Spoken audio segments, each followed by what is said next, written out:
उन्होंने कहा, अपने लॉजिक के समर्थन में कहा कि भारतीय जनता पार्टी को कभी एंटी इनकम्बेंसी का सामना नहीं करना पड़ता।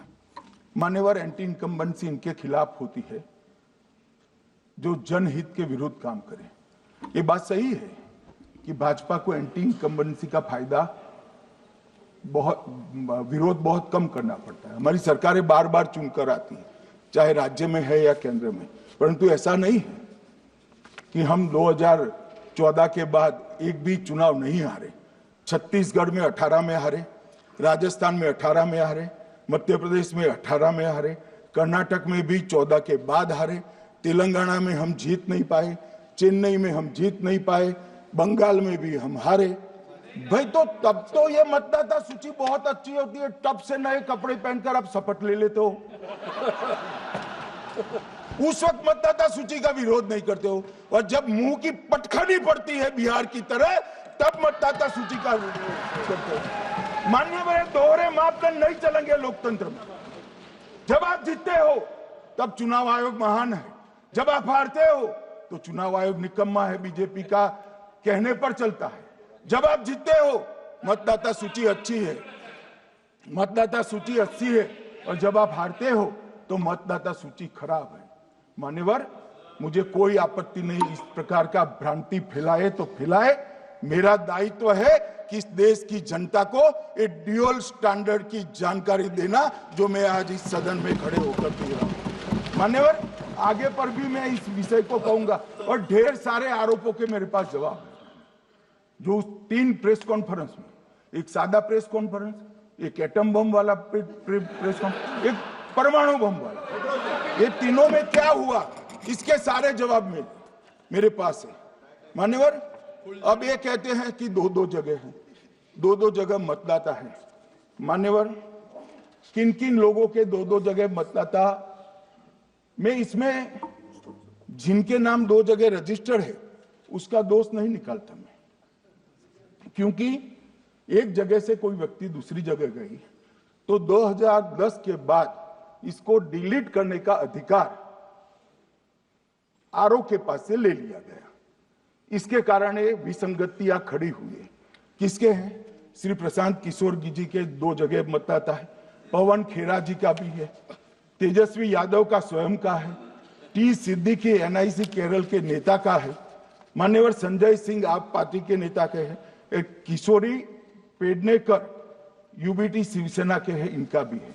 मान्यवर, सामान्य गलतियां हैं, क्योंकि एक नियम आ गया, जिसका जब वोट काटने का जिसका अधिकार है उसको रोक लिया गया, तो आरओ वोट काट नहीं सकता था, इसलिए 2 जगह रह गए।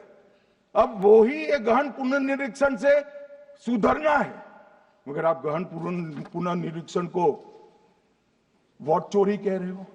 मान्यवर, वोट चोरी किसको कहते हैं वो मैं बताना चाहता हूं, और हमारे यहां कुछ परिवार ऐसे हैं जो पुश्ते नहीं वोट चोरी करते हैं।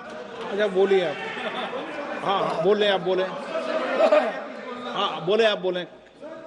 स्पीकर सर, मेरा कल एक सवाल था, जो हिंदुस्तान के इतिहास में पहली बार डिसीजन लिया गया कि इलेक्शन कमिश्नर्स को फुल, नहीं, फुल इम्यूनिटी दी जाएगी। ठीक है, ये है ना, इसका जवाब इसका पीछे मैं खत्म नहीं किया सर। इसके पीछे जो थिंकिंग थी वो हमें सबसे पहले बताएं। ठीक है। दूसरी बात, नहीं, हरियाणा की जहां इन्होंने बात की, इन्होंने एक उदाहरण लिया, वहां पर अनेक उदाहरण हैं।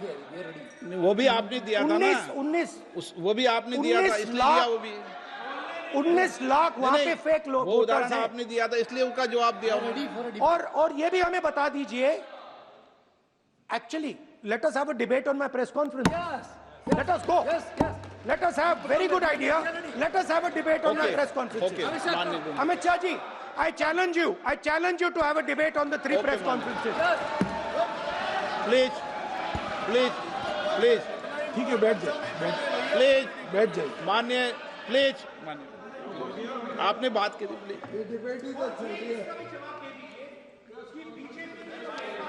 उत्तर प्रदेश में और हरियाणा में दोनों चुनाव में वोट कैसे दे रहे माननीय हैं? प्लीज ये भी जवाब दे दीजिए। माननीय गृह मंत्री जी। मान्यवर, पहली बात मैं स्पष्ट करना चाहता हूं, मैं 30 साल से विधानसभा और संसद में जनप्रतिनिधि के रूप में चुनकर आता हूं। मुझे लंबा अनुभव है संसदीय प्रणाली का। विपक्ष के नेता महोदय कहते हैं कि पहले मेरी बात का आप जवाब दीजिए, मैं सुनना चाहता हूं। आपकी मुनसफी से संसद नहीं चलेगी। मेरे आप बोलने का क्रम मैं तय करूंगा।